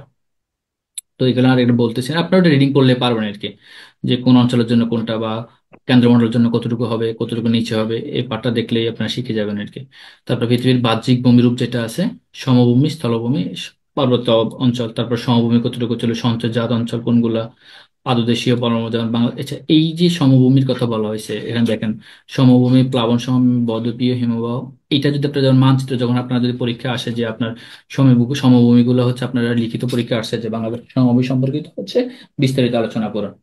তো বা অন্যান্য আসছে যে প্রাচীন জনপদগুলো অবস্থান ভিত্তিক চিত্র আলোচনা করুন, এই যে ম্যাপের কথা যে বললাম, আমি রিটার্নের প্রশ্ন বলতেছি আমি এটা, এখানে যাই, এই যেমন বাংলাদেশের অবস্থান ভিত্তিক বা হচ্ছে বাংলাদেশের সমভূমিগুলো, অথবা হচ্ছে বাংলাদেশের এই জনপদের অবস্থানগুলো করুন, তাহলে হচ্ছে ম্যাপ দেখে আপনার জনপদগুলো কোন জায়গায় ছিল, যেমন বরিশালে কি জনপদ ছিল, কুমিল্লাতে কোন জনপদ ছিল, আপনার এটা যদি ম্যাপটা আপনার মাথায় থাকে, তাহলে আপনি ইজিলি লিখতে পারবেন আর কি। জনপদের ম্যাপ যদি দেন, তাহলে হচ্ছে যেখানে ম্যাপ দেওয়ার সুযোগ থাকে, বাংলাদেশ এবং ইন্টারন্যাশনাল ক্ষেত্রে অবশ্যই ম্যাপ দিলে সেখানে মানে অন্যান্য থেকে 8-10 নম্বর ইজিলি বেশি পাবেন। বুঝতে পারছেন? তো এখান থেকে ম্যাপ দেওয়া খুবই জরুরি। তো এই যে ভূপ্রকৃতির স্থান, এই যে এটার ক্ষেত্রে গেছিলাম, যে গুরুমণ্ডল, এখানে না, সরি, এই যে সঞ্চয়জাত সমভূমির গঠন, পাদদেশীয় পলল সমভূমি। দেখেন এখানে হচ্ছে বাংলাদেশের রংপুর এবং দিনাজপুর পরীক্ষা আসছে বাংলাদেশের সঞ্চয় সমভূমির কয়েকটি রূপ ব্যাখ্যা করুন। তাহলে আপনি প্রথমে একটা ম্যাপটা আঁকলেন আর কি, মনে করেন ম্যাপটা এভাবে আর আমি জাস্ট দেখানোর জন্য দেখাচ্ছি আর কি। মনে করে একটু ম্যাপটা আপনি আঁকলেন, যদিও এটা হয় না, এটা একটু এই টাইপ, একটু একটু এই টাইপে চলে যাবে আর কি। ধরেন এটা ম্যাপ ধরে নিলেন আর কি। তাহলে এখানে হচ্ছে এখানে ঢাকা আছে, এখানে হচ্ছে চট্টগ্রাম আছে, এখানে হচ্ছে খুলনা আছে, এখানে হচ্ছে রাজশাহী আছে। তাহলে হচ্ছে এখানে যে মধ্যে অঞ্চলগুলো দিয়ে বাংলাদেশের রংপুর দিনাজপুর, তাহলে এখানে পাদদেশীয় জায়গার মধ্যে এখানে লিখলাম হচ্ছে পাদদেশীয় আছে। তারপরে হচ্ছে এখানে প্লাবন সমভূমি আছে। তারপরে হচ্ছে বদ্বীপের অঞ্চল কোথায় ছিল, এখানে হচ্ছে সুন্দরবন, তাহলে সুন্দরবন হচ্ছে খুলনায়, তাহলে খুলনা অঞ্চলের মধ্যে বদ্বীপের সমভূমি এভাবে লিখে দিলেন আর কি। তাহলে এইটা যদি ম্যাপ দিয়ে যদি ব্যাখ্যা করতে পারেন তাহলে হচ্ছে আপনার জন্য খুবই ইফেক্টিভ। আর হচ্ছে মাউসের ম্যাপটা আঁকা যাচ্ছে না আর কি চিত্র সুন্দর করে। তো এখানে ক্ষেত্রে হচ্ছে এই পার্টগুলোর জন্য খুবই ইম্পর্টেন্ট। তারপর নদীর যে সঞ্চয়জাত ভূমিরূপ যেগুলো আছে, তেমন হচ্ছে নদী বাজার, এটা লাগবে না, নদ নদীর মধ্যে আমরা ডিটেল আলোচনা করবো এটা। নদীগুলা বা যেগুলো ক্ষয় সমভূমির ক্ষেত্রে এটা এখান থেকে দেখবো আর কি। তারপর মালভূমির ক্ষেত্রে হচ্ছে পৃথিবীতে মূলত মালভূমি তিন প্রকারের, একটা হচ্ছে পর্বতীয় মালভূমি, পাদদেশীয় মালভূমি এবং হচ্ছে মধ্যদেশীয় মালভূমি। তাহলে এখান থেকে মূলত হচ্ছে পর্বত মালভূমি হচ্ছে কোন দেশে অবস্থিত বা কোন দেশে আছে।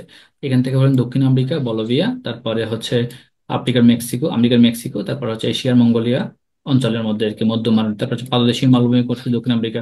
জাস্ট হচ্ছে এগুলো কোন দেশে আছে এই পাট্টা পড়বেন এখান থেকে। আর রিটেনের জন্য যদি পড়েন মালভূমির ক্ষেত্রে ডিটেলস করতে পারেন, পর্বত মালভূমি, পাদদেশীয় মালভূমি। এখন আপনারা যদি বেশি পরিশ্রম করেন তাহলে হচ্ছে আপনার লিখিতের ক্ষেত্রে আপনার অনেক পর আগে থাকবে আর কি। আমরা লিখিত প্রশ্নগুলো দিয়ে দেবো ক্লাস শেষে, এটাও সেম। মালভূমি এবং হচ্ছে উম, আমাদের ভৌগোলিক অবস্থান সম্পর্কিত লিখিত কি প্রশ্ন আসে তাহলে দেখলে আইডিয়া পাবেন যে এই প্রশ্নগুলো পরীক্ষায় আসে, তাহলে আমাকে এই প্রশ্নগুলো হচ্ছে ডিটেলস পড়তে হবে, শিখতে হবে। তাহলে আপনারা হচ্ছে বললাম যে মিনিমাম আপনাদের অন্যান্য প্ল্যান থেকে 6-7 মাস আগে থাকবেন রিটার্নের ক্ষেত্রে। তারপরে হচ্ছে পর্বতভূমি, বকিল পর্বতভূমি কোনগুলা, তখন ইউরোপীয় অঞ্চল আমাকে রক্ষী এখানে পরীক্ষা আসে। বকিল নিচের কোনটি, বকিল বঙ্গীল পর্বতের অংশ, বা হচ্ছে নিচের কোনটি হচ্ছে বঙ্গীল পর্বতের ক্ষেত্রে ইয়া করে, মিল আছে। তাহলে এশিয়ার হিমালয়, দক্ষিণ আমেরিকার অপশন থাকবে এরকম সেম। বায়ুমণ্ডলের ক্ষেত্রেও সেম, স্ট্রাটোমণ্ডল, টপোমণ্ডল, মেসোমণ্ডল, তাপমণ্ডল, তারপর এক্সোমণ্ডল। এই 5টি মণ্ডলের মধ্যে হচ্ছে কোন জায়গা, এটাও সেম, ওই যে শর্টকাট টেকনিক আছে এটাও দিয়ে দিব। টপোমণ্ডল কতটুকু ছিল, 18 কিলোমিটার।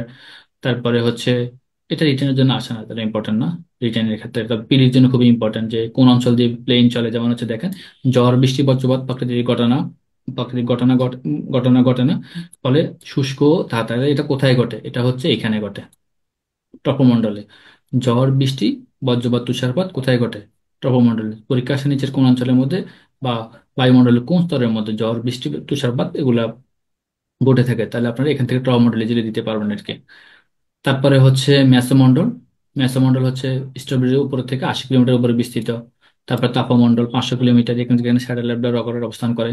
নিচের যদি পরীক্ষা আসে নিচের কোন মণ্ডলের মধ্যে স্যাটেলাইট বা রকেট অবস্থান করতেছে বা তাপমণ্ডলের মধ্যে। এক্সোমণ্ডলের ক্ষেত্রে হিলিয়াম এবং হাইড্রোজেন গ্যাসের প্রাধান্য সবচেয়ে বেশি থাকে। এটাও সেম প্রশ্ন আছে, এক্সো নিচের কোন স্তরের মধ্যে, বায়ুমণ্ডলের কোন স্তরের মধ্যে হিলিয়াম এবং হাইড্রোজেন গ্যাসের অধিক মাত্রা থাকে বা হচ্ছে অধিক মাত্রায় মানে পাওয়া যায়। তাহলে হচ্ছে এক্সো মডেল ক্ষেত্রে এখান থেকে হচ্ছে টপ মডেল কি স্টার্টার মডেল কি এগুলো পড়বেন, পড়ার পর হচ্ছে এখানে কি কি হয় কি কি হয় না এই জিনিসগুলো দেখবেন। যেমন জেট বিমান কোন স্তরে চলাচল করে, এটা হচ্ছে সম্ভবত 45-এর প্রশ্ন। এই প্রশ্নটা আসছে 45 বা 40 আসছে এটা। জেট বিমান কোন স্তরে চলাচল করে, স্টার্টার মন্ডল, টপ মন্ডল, ম্যাসো মন্ডল, তাপ মন্ডল। এটার কিছু টেকনিক আছে, এগুলো হচ্ছে ক্লাস শেষে দিয়ে দিব আর কি।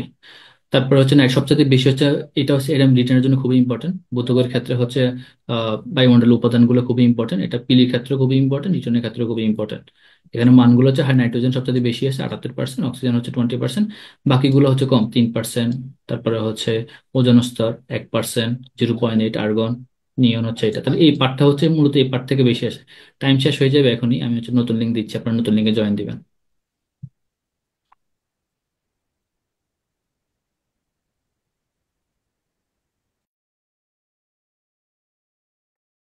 আচ্ছা আমি শুরু করতেছি।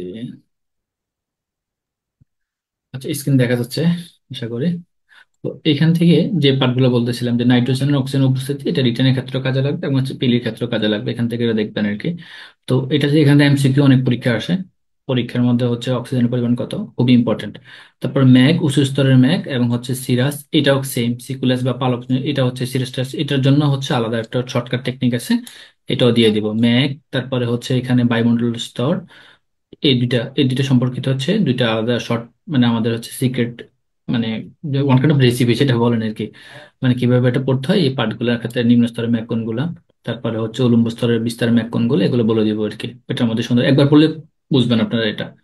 তারপরে হচ্ছে আকাশের সর্বোচ্চ যে বায়ুস্তর অবস্থান করে সেটাকে সিরাজ বা হচ্ছে পালক মেঘ বলা হয়। তারপর হচ্ছে পরিষ্কার আবহাওয়া সূচনা করা হচ্ছে কিউমুলাস ব্যাগে স্ট্যাটাস মেঘ। এখান থেকে হচ্ছে এটা খুব ভালো করে পড়বেন, এটা খুবই ইম্পর্টেন্ট। এই বিবিটা ভালো করে দেখবেন আর কি এখান থেকে। বা যে কোনো বই থেকেও দেখতে পারেন যে যে মেঘ সাধারণত হচ্ছে হালকা বৃষ্টি হয়। হালকা বৃষ্টি যেগুলো সেটা হচ্ছে স্তর মেঘ বা স্ট্যাটাস বা হচ্ছে স্তর মেঘের ক্ষেত্রে এটা হালকা হালকা মেঘ হয় আর কি। তারপর বায়ুমণ্ডলের প্রবাহ, নিয়ত বায়ু, পশ্চিম বায়ু কোনগুলা, তারপরে হচ্ছে মৌসুমী বায়ু। যেমন দেখাম এখানে বায়ু সাধারণত হচ্ছে চার ধরনের, একটা হচ্ছে নিয়ত বায়ু, মৌসুমী বায়ু, স্থানীয় বায়ু আর হচ্ছে সমুদ্র বায়ু। তো এই চার বায়ুর মধ্যে হচ্ছে সবচেয়ে বেশি ইম্পর্টেন্ট যে পার্টগুলো আবারও বলি।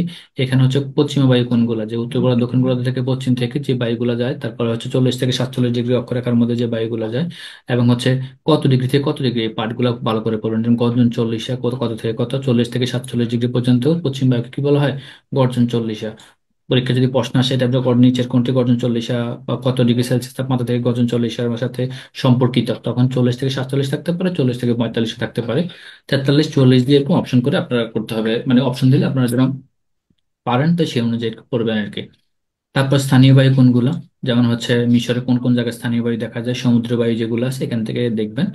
আর বায়ুর তাপ, তারপরে চাপ, আর্দ্রতা, এখান ক্ষেত্রেও সেম। এখান থেকে হচ্ছে কতটুকু প্রধান পানির উৎস কোনগুলা, এখানেও সেম বিবৃতি ভালো করে পড়বেন। এই যে উপরে যে বায়ুর তাপ, চাপ, আর্দ্রতা আছে, মানে এখানে যা আলোচনা করা হয়েছে সবগুলো বিবৃতির মধ্যে আছে, তো বিবৃতি থেকে ভালো করে দেখবেন আর কি। আর পরিচলন বৃষ্টি, দক্ষিণ পূর্বে এখানে যদি বায়ুমণ্ডল বলা হয়, বায়ুমণ্ডল ভৌত করে অবলম্বিত অংশ মূলত হচ্ছে বিশাল পানি রাশি। মানে অন্য কোনো বায়ুমণ্ডল কোনগুলো আর কি, তার বাড়িপাত কি, বৃষ্টিপাত কতটুকু হয়, তারপরে হচ্ছে এই বৃষ্টিপাতের প্রধান কারণগুলো কি কি, এটা রিটেনের জন্য লাগবে লাগবে আর কি। তো তিলির ক্ষেত্রে হচ্ছে পরিচলন বৃষ্টি, ঘূর্ণন বৃষ্টিপাত, শৈলকপাত বৃষ্টি, তারপরে হচ্ছে পাঁচের বায়ু পাচের যে বৃষ্টিপাত, এগুলো হচ্ছে কোন জায়গায় বেশি হয় এবং অঞ্চল ভেদ গুলো এগুলো দেখবেন আর কি। এগুলো হচ্ছে তিলির জন্য। আর এর উপরের যে পার্টগুলো এগুলো হচ্ছে রিটেনের জন্য। তারপরে হচ্ছে পৃথিবীর বৃহত্তম ক্ষুদ্রতম দ্বীপ, এটা আসলে শর্টকাট টেকনিক নাই, সহজ হচ্ছে, আপনাকে পড়তে হবে, এটা পড়ার বিকল্প নাই। এগুলো সব সবচেয়ে মজা টেকনিক, সবগুলো একসাথে, বৃহত্তম গুলো একসাথে আছে, ক্ষুদ্রতম গুলো একসাথে আছে। তো এখানে যদি পড়েন, আবারও বলি, আপনি একদিন বা 2 দিন 3 দিন সময় এগুলো সব শেষ করা পসিবল না, আপনি টাইম নেন, সময় নিয়ে পড়েন, এক পড়া যেন বারবার না পড়তে হয় আর কি, তাহলে হচ্ছে আপনি মূল পরীক্ষা ভালো করতে পারবেন। তো এখানে বৃহত্তম কোনগুলা, মহাসাগর প্রশান্ত, পর্বতমালা হিমালয়, মহাদেশ এশিয়া, হিরক্ষণী হচ্ছে কিম্বালি, বদ্বীপ হচ্ছে বাংলাদেশ, হ্রদ কাস্পিয়ান সাগর, দেশ রাশিয়া, জলপ্রপাত। তো কোন দেশের সাথে হচ্ছে সর্বোচ্চ হচ্ছে সীমারেখা আছে আপনারা কি বলতে পারবেন? ইন্টারন্যাশনাল ক্লাস যারা দেখছেন তারা হয়তো জানেন, রাশিয়া এবং চীনের 14টি দেশ। তো এটা হচ্ছে, চীন। হ্যাঁ এটা হচ্ছে, আপনি তো পড়ছেন, এটা আবারও বলি, যারা ক্লাস দেখেন না আর ক্লাসটা দেখবেন তাহলে অনেক কিছু দেখতে পাচ্ছি, শিখবেন আর কি। তারপর হচ্ছে মহাসাগর, তারপর দেশ ভাটিকান সিটি, তারপর হচ্ছে হামিং বার্ড, ক্ষুদ্রতম বৃহত্তম, এখান থেকে ভালো করে দেখলেই হবে আর কি। আপনার যদি অন্য বই থাকে ওখান থেকে দেখেন, কোনো সমস্যা নেই। তারপর হচ্ছে সম্পদের বন্টন গুরুত্ব, এখানে ক্ষেত্রে এটা পরিবর্তনশীল তথ্য। এটা এই পার্টটা হচ্ছে সম্পদ বন্টনের গুরুত্বের ক্ষেত্রে এটা পরিবর্তনশীল তথ্য, কারণ হচ্ছে স্বর্ণতে হচ্ছে চীন উৎপাদন হয় অনেক সময় হচ্ছে, এই যে কঙ্গো হয় বা আফ্রিকার দেশগুলো হয়ে থাকে, কয়লাতে চীন, তারপরে হচ্ছে চীন এবং লোহা।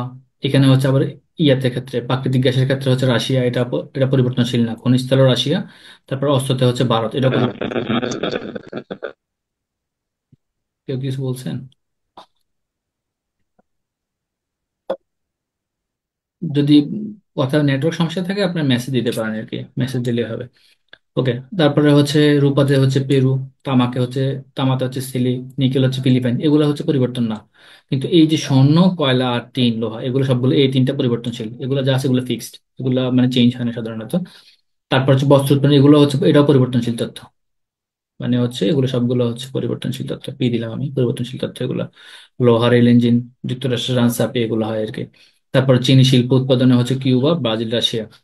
তারপর ক্রম মানে হচ্ছে প্রথম হচ্ছে চীনের শুরুতে কিউবা, তারপর রাশিয়া, তারপর ব্রাজিল, এটাও সেম পরিবর্তনশীল তথ্য। অনেক সময় হচ্ছে ব্রাজিল আগে হতো দেখেন চীনের শিল্পের ক্ষেত্রের মধ্যে কি লাগে, আখ লাগে। এখন যদি আখ থাকে বা হচ্ছে এগুলো অনেক সময় ব্রাজিলে যদি উৎপাদন বেশি হয় তাহলে উৎপাদন চলে আসবে। পোশাক শিল্প হচ্ছে বাংলাদেশ, ভারত, শ্রীলঙ্কা, এখানে কিন্তু আবার এটাও চেঞ্জ, এটাও পরিবর্তনশীল তথ্য। এটা ভিয়েতনাম চলে আসছে কিন্তু বাংলাদেশের আগে, বুঝছেন? তো কাগজ শিল্পের ক্ষেত্রে কানাডা, যুক্তরাষ্ট্র, সেম। এগুলো হচ্ছে এখন এখান থেকে যা আছে যেগুলো পরিবর্তনশীল তথ্য বলতেছি, এটা হচ্ছে আপনারা আপডেট দেখে নেবেন। আর পরীক্ষার আগে কি এখন দেখার দরকার নেই, এখন জাস্ট যেটা সেটাই দেখে নেন, সমস্যা নেই। পরীক্ষার আগে, মূল পরীক্ষার আগে হচ্ছে আপডেট তো দেখে নিবেন আর কি। তারপর হচ্ছে মোটরযান কোনটা। আর এখানে হচ্ছে আপনাদের হচ্ছে ওই যে অর্থনৈতিক শ্রমিকের ক্ষেত্রে আমি বলছিলাম যে বাংলাদেশে হচ্ছে অর্থনৈতিক অর্থনৈতিক সমীক্ষা আর কি, অর্থনৈতিক সমীক্ষাটা আসে নাই এখনো। যদি আসে এটা আমি আপনাদেরকে দিয়ে দিব এটা। আগের ক্লাসে ওই যে অর্থনৈতিক সমীক্ষার জন্য পড়ছিলাম, যেটা আমরা আপডেট তথ্য এটার ক্ষেত্রে আর কি। তারপরে ধানের আদিভূমি কোনটা, এশিয়ার মৌসুমী অঞ্চল, বিশ্বের ধান উৎপাদনে শীর্ষে কে চীন। তারপরে হচ্ছে এটাও সেম, সবগুলো আমদানি রপ্তানি এগুলো হচ্ছে আপনারা হচ্ছে ওই যে আমাদের যে শীটটা দিছিলাম হচ্ছে ওইখান থেকে দেখতে পারেন আর কি। এগুলো সব পরিবর্তনশীল তথ্য বা কারেন্ট অ্যাফেয়ার্স এ পাবেন এগুলো আপডেট তথ্যগুলো। তুলা উৎপাদনে শীর্ষ দেশ চীন, জাপান, এগুলো থেকে সাধারণত পরীক্ষা আমরা দিব না। পরীক্ষা দিলে হয়তো একটা দুইটা প্রশ্ন আসবে, কিন্তু মূল পরীক্ষার আগে হচ্ছে আবার বলি এই যে বিশ্ব উৎপাদনে শীর্ষ দেশ, তারপরে হচ্ছে ধান উৎপাদনে, এগুলো হচ্ছে পরীক্ষার আগে। মানে আপনাদের পিলি পরীক্ষা যদি মে মাসে হয়, তাহলে এপ্রিল, তারপরে হচ্ছে মার্চ এপ্রিলে যে জিনিসগুলো নিয়ে হাইলাইট করা হবে, বেশি আলোচনা আসবে বেশি, ওই জিনিসগুলো হচ্ছে পরীক্ষার জন্য খুবই ইম্পর্টেন্ট। বুঝতে পারছেন? তারপরে হচ্ছে বাংলাদেশের প্রাকৃতিক সম্পদ খুবই ইম্পর্টেন্ট, এটা রিটেনের জন্য যেমন ইম্পর্টেন্ট, পিলির জন্য তেমন ইম্পর্টেন্ট। যেমন বাংলাদেশের সর্ববৃহৎ গ্যাস ক্ষেত্র কোথায় অবস্থিত? বাংলাদেশের সর্ববৃহৎ গ্যাস ক্ষেত্র হচ্ছে তিতাস। এবারে বলি সর্ববৃহৎ একটা হচ্ছে তিতাস, আর একটা হচ্ছে বাখরাবাদ, যেখানে হচ্ছে গ্যাস মজুদ। এর একটা প্রশ্ন খেয়ালের সময় অবশ্যই পড়ার সময় খেয়াল রাখবেন। কোন নদীর উৎপত্তি স্থল? এটা হচ্ছে নদী, আমরা নদী নিয়ে, এটা আমাদের নাই, নদী নিয়ে আমরা বিস্তার আলোচনা করবো আর কি। ব্লু ইকোনমিক চ্যালেঞ্জ নিয়ে কোনটি, পানিতে অভিধ কোনটি, বাংলাদেশে কোথায় প্রাণী সোপান পাওয়া যায়? কুমিল্লাতে। তারপরে হচ্ছে নবায়নযোগ্য সম্পদ কোনটি? বনাঞ্চলের ক্ষেত্রে লবণ পানি। তো এখান থেকে যে বিগত সালের প্রশ্নগুলো দেখলে আইডিয়া পাবেন আর কি। কৃষিক্ষেত্রে পাওয়াল দ্বীপ কোনটা? Saint Martin. এটা কিন্তু খুব ইম্পর্টেন্ট, রিজনের ক্ষেত্রে ইম্পর্টেন্ট যে বাংলাদেশের ভূপ্রকৃতিক অঞ্চলে বরেন্দ্র অঞ্চল বা বরেন্দ্র অঞ্চলগুলো আলোচনা করুন, বা টারসিয়ার যুগের পাহাড় সম অবস্থান ও গুরুত্ব আলোচনা করুন রিটেনের ক্ষেত্রে আর কি। তারপর হচ্ছে বঙ্গোপসাগরের ভৌগোলিক অবস্থান এবং জনসীমা কি ছিল, এগুলো আলোচনা করুন। তারপরে হচ্ছে নদ নদী, তো নাই, নদ নদী আমরা পরে যখন থাকবে তখন আলোচনা করবো আর কি। তো এখান থেকে আবার হচ্ছে সেন্ট মার্টিনের গুরুত্ব, বা পৃথিবীর, বাংলাদেশকে কেন পৃথিবীর বৃহত্তম বদ্বীপ বলা হয়, এই জিনিসগুলো রিটেনের ক্ষেত্রে আলোচনা আসবে আর কি। তো বাংলাদেশে ওই যে বললাম মানচিত্রের কথা আবার বলে, মানচিত্র যদি আপনি দেখেন এখানে মূলত আমাদের টারসিয়ারি তিন ধরনের পাহাড় আছে, সাম্প্রতিক, প্লেস্টোসিন, টারসিয়ারি। তো এখানে টারসিয়ারি যুগের পাহাড়গুলো কোথায় আছে? দক্ষিণ পূর্বাঞ্চল এবং হচ্ছে উত্তর পূর্বাঞ্চল। যদি আপনি ম্যাপটা যদি, আমি যদি একটু ম্যাপটা দেখি, মনে করো ম্যাপটা এই টাইপ আছে, ধরে নেন হচ্ছে এটা ম্যাপ, মানে ধরে নিলাম আর কি, আমি এটা আঁকতে পারতেছি না মাউস দিয়ে। তো এখানে হচ্ছে দক্ষিণ অঞ্চল, এটা দক্ষিণ পূর্বাঞ্চল এবং হচ্ছে উত্তর পূর্বাঞ্চল। দক্ষিণ পূর্বাঞ্চল মধ্যে রাঙ্গামাটি, খাগড়াছড়ি, বান্দরবান দক্ষিণ পূর্বাঞ্চল, তাহলে এটা হচ্ছে এই জায়গার মধ্যে। তারপরে হচ্ছে যদি উত্তর পূর্বাঞ্চল হিসাব করেন, তাহলে এটা কোন জায়গার মধ্যে আছে? এখানে দিয়ে হচ্ছে ম্যাপ দিয়ে হচ্ছে একটু বিস্তারিত আলোচনা করে দেন, এই অঞ্চলগুলো পাহাড় সমান মধ্যে বিস্তারিত আলোচনা আছে। তারপরে উত্তর পূর্বাঞ্চল সিলেট, সুনামগঞ্জ। সিলেট সুনামগঞ্জ হচ্ছে এই জায়গার মধ্যে, সিলেট সুনামগঞ্জ মানে এই জায়গার মধ্যে হচ্ছে সিলেট সুনামগঞ্জ আছে। তো এখানে হচ্ছে উত্তর পূর্বাঞ্চল দিয়ে ম্যাপটা দিয়ে এই লাইনগুলো সম্পর্কিত এক দুই লাইন লিখে দিবেন। আবার যদি আর রিটার্নের মধ্যে যদি আসে বাংলাদেশের এখানে দেখে বাংলাদেশের মনে করেন রিটার্নের মধ্যে একটা প্রশ্ন আসলো যে বাংলাদেশের ভৌগোলিক অবস্থান সম্পর্কিত বিস্তারিত আলোচনা করুন, তাহলে আপনি এখান থেকে কি কি পড়ছেন একজন বলতে পারবেন? বাংলাদেশের ভৌগোলিক অবস্থানের মধ্যে কি কি আসবে? একজন বললেই হবে, যে কোনো একজন, বা যতটুকু আইডিয়া। আচ্ছা সরি, আমার হচ্ছে কারেন্ট চলে গেছিল, আমি এই জন্য একটু বের হয়ে গেছিলাম অটো।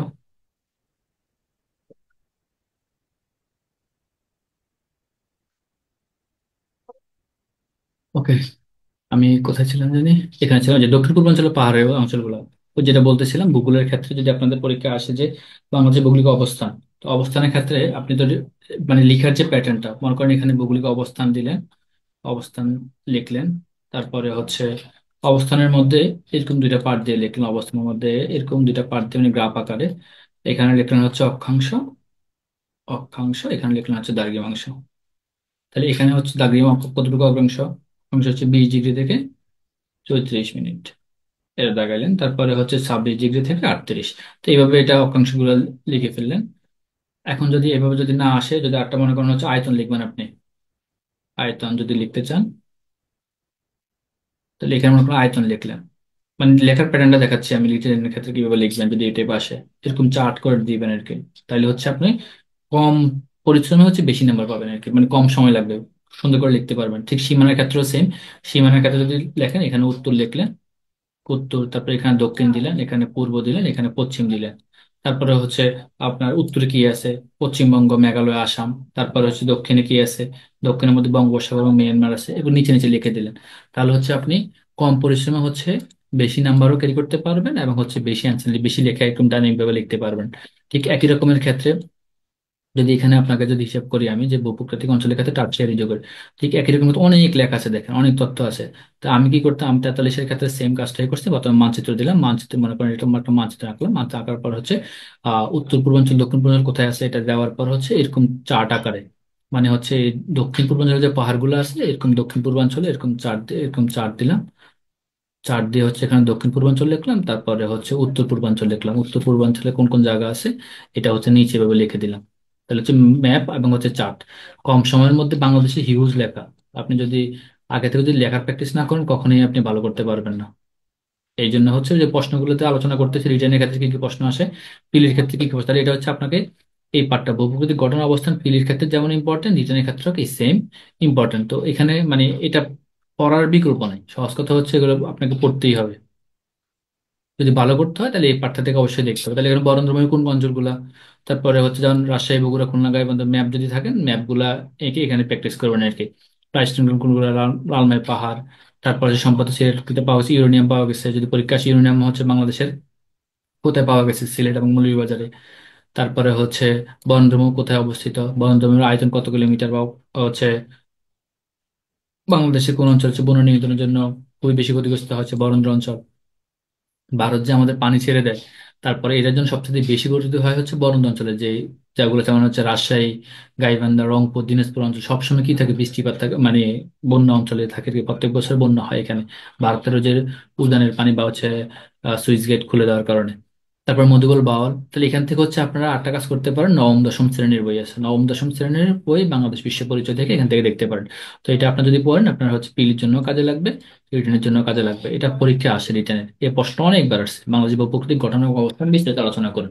20 নম্বরের জন্য আসে, 10 নম্বরের জন্য আসছে। আপনারা যদি, আপনাদের কাছে যদি রিটেন ডাইজেস্ট থাকে বা হচ্ছে কোনো রিটেনের বই থাকে আপনারা দেখতে পারেন যে 41-এও আসছে, তাহলে 40-এও আসছে, 44-এও আসছে, 45-এও আসছে। ছোট 5 নম্বরের জন্য বা 10 নম্বরের জন্য এটা প্রশ্নগুলো আসে। তো এটা হচ্ছে খুবই ইম্পর্টেন্ট।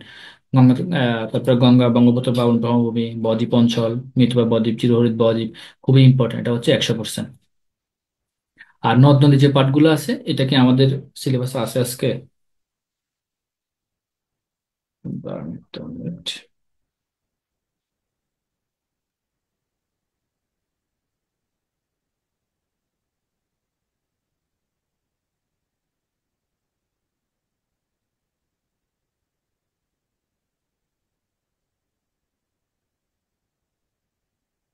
আচ্ছা, নদ নদীগুলো আমাদের আজকে সিলেবাসে নাই, তারপরও যেহেতু এখানে আছে আমি একটু আলোচনা করে দিই। সবচেয়ে নাব্য যেটা দীর্ঘতম, এটা ভুল। দীর্ঘতম এটা হচ্ছে, বৃহত্তম এটা হচ্ছে পদ্মা। বাংলাদেশ সর্বশেষ নদী রক্ষা কমিশন অনুযায়ী পদ্মা। দীর্ঘতম নদী হচ্ছে ব্রহ্মপুত্র, দীর্ঘতম নদ ব্রহ্মপুত্র, প্রশস্ত মেঘনা, খরস্রোতা হচ্ছে মেঘনা। টোটাল নদী আছে হচ্ছে 1008টি, নদী রক্ষা কমিশন অনুযায়ী, রিপোর্ট অনুযায়ী, সর্বশেষ অনুযায়ী। তো এটা আমাদের কিন্তু সিলেবাসে নাই, আমরা হচ্ছে পরবর্তীতে আমাদের সিলেবাস থাকবে তখন এটা বিস্তারিত আলোচনা করবো, জাস্ট আপনি এটা দেখে নিবেন আর কি। বলেছি যেহেতু আছে আমি এটা আলোচনা করি আর কি। এটা আমাদের নাই, আমাদের আদর নদ নদী আর একটা টপিক আছে এখানে আমাদের আলোচনা করবে আর কি। বিভক্ত এর নাফ নদী, তারপরে হচ্ছে গঙ্গা নদী, যেহেতু আছে আপনারা পড়ে ফেলেন আর কি এটা এখান থেকে। তারপরে হচ্ছে এখান থেকে মূলত মূলত নদী থেকে কি পড়বেন, নদী থেকে হচ্ছে উৎস পড়বেন, যে আসাম নদী কোন, আসাম থেকে কোন কৃষি উৎপত্তি হয়, কর্ণফুলী নদীর উৎপত্তি কোথায়, তারপরে হচ্ছে ব্রহ্মপুত্র নদীর উৎপত্তি কোথায়, এই পার্টগুলো দেখবেন আর কি। তারপরে বাংলাদেশের ভারতের আন্তঃসীমান্ত নদী কয়টি, তারপর হচ্ছে কোথায় হচ্ছে বাংলাদেশের বাঁধ দিচ্ছে, যেমন হচ্ছে দেখেন রিসেন্টলি যে কুমিল্লা যে ডুম্বুরিয়া বাঁধ, এই ডুম্বুরিয়া বাঁধ কোন নদীর উপরে দেওয়া হয়েছে, বাংলাদেশের হচ্ছে কি গোমতী, কুমিল্লা নদীর উপরে যে ডুম্বুরিয়া বাঁধ। তো এরকম আলোচনা যেগুলো থাকবে এগুলো হচ্ছে মূল পরীক্ষার আগে দেখবেন আর কি। তারপর হচ্ছে বরাক নদী হচ্ছে টিপাইমুখী বাঁধ নির্মাণ করা হয়েছে, টিপাইমুখী বাঁধ ভারতের মণিপুর রাজ্যে অবস্থিত।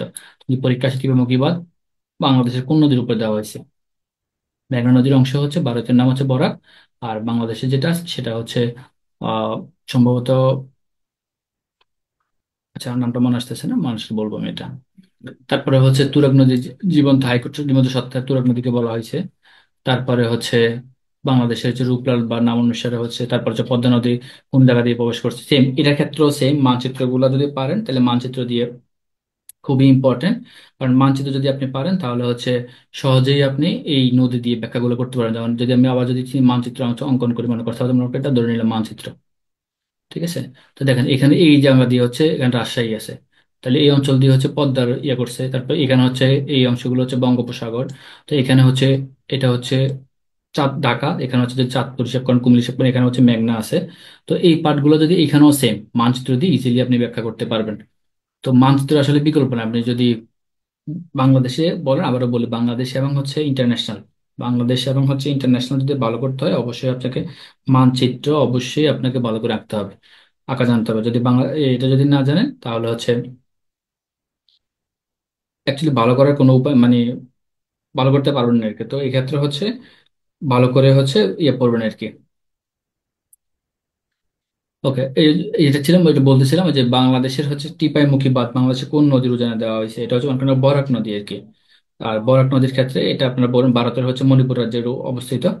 তো আরটা হচ্ছে তুইবাই এবং হচ্ছে তুইংরং, এটা হচ্ছে বরাক নদীর মানে হচ্ছে সংযোগ স্থল। বা আরটা এখানে আছে নদীর যে এগুলো তো, না এটা নাই, থাক এটা যেহেতু নাই এটা বলবো না আর কি। যেমন এখান থেকে এই চারটা বার করে পড়বেন।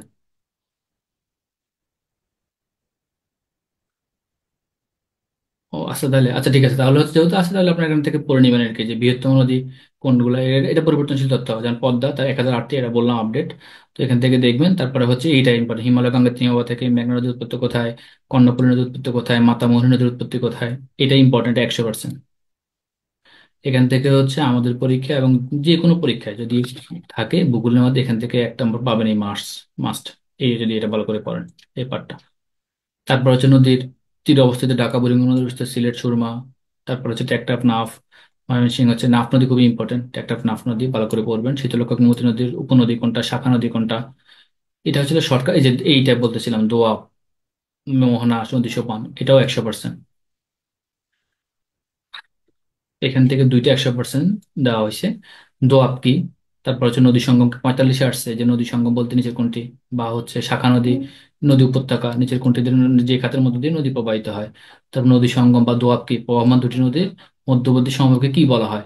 দোয়াব, নদী সঙ্গম, উপনদী, শাখা নদী। এটা থেকে 100% পরীক্ষা এখানেও পাবেন, যে কোনো পরীক্ষায় নদ নদীর উৎপত্তি এবং হচ্ছে এই টার্মগুলো থেকে ভালো করে পড়বেন, এগুলো পরীক্ষার জন্য খুবই ইম্পর্টেন্ট, এই দুইটা পার্ট। তারপরে হচ্ছে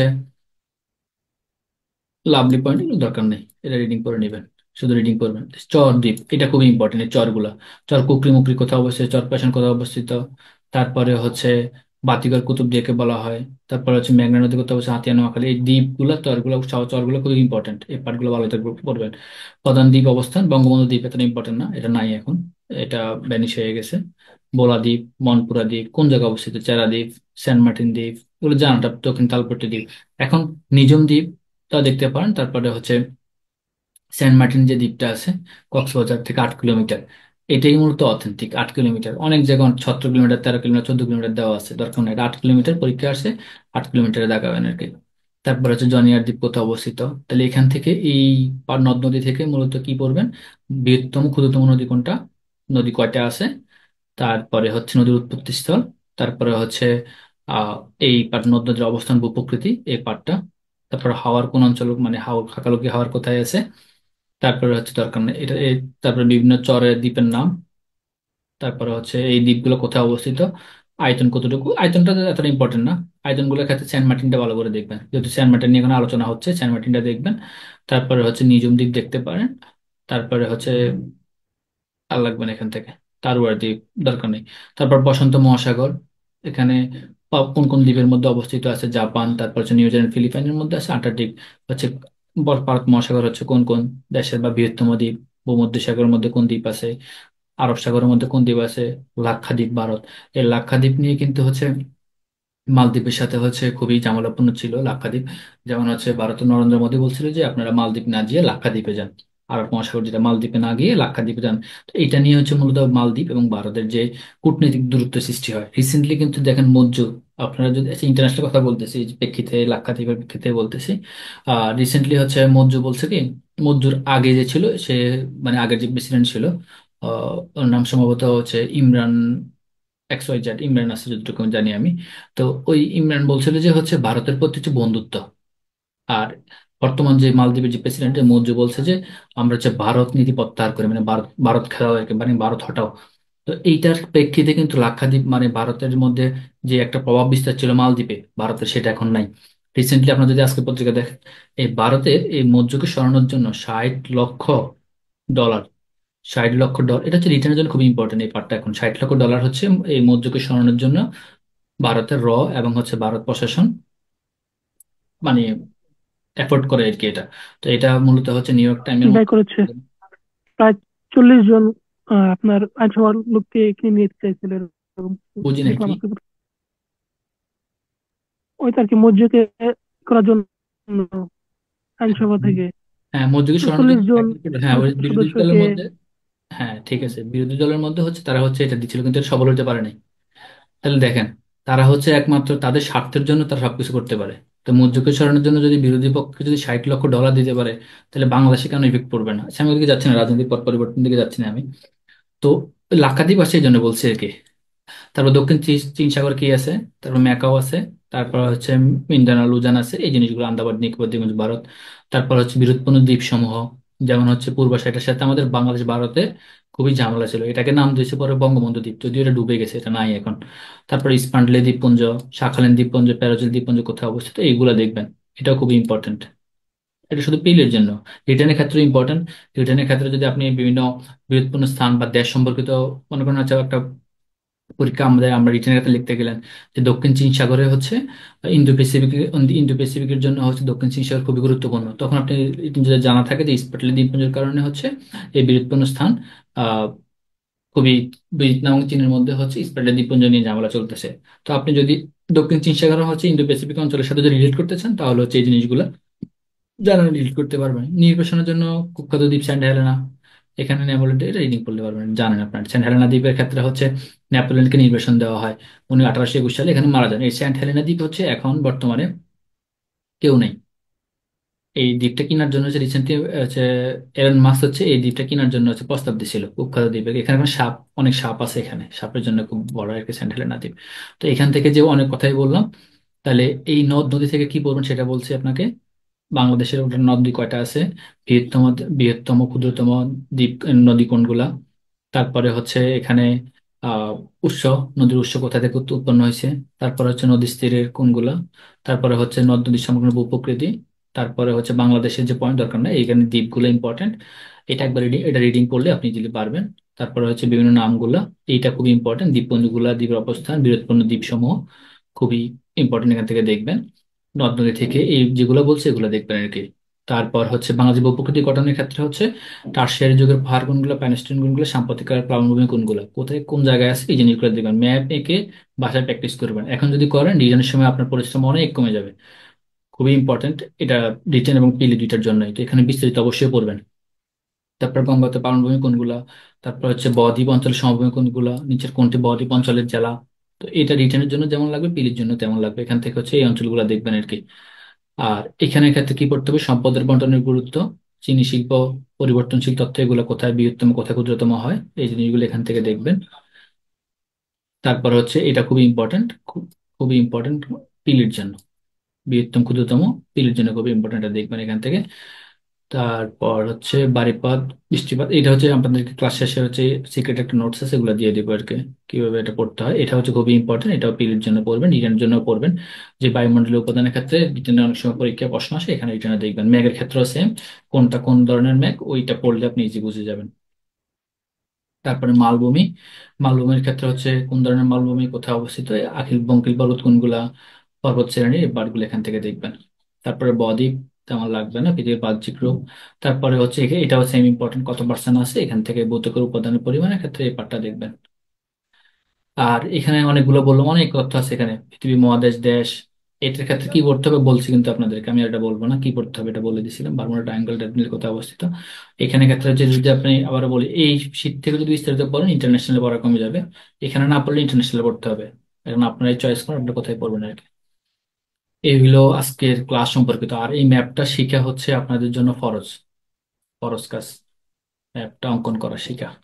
তাহলে এই ম্যাপ যদি আপনি পারেন, এই ম্যাপ পারলে আপনি নদ নদী ব্যাখ্যা করতে পারবেন। আচ্ছা, আমি এটা মুছে দিই।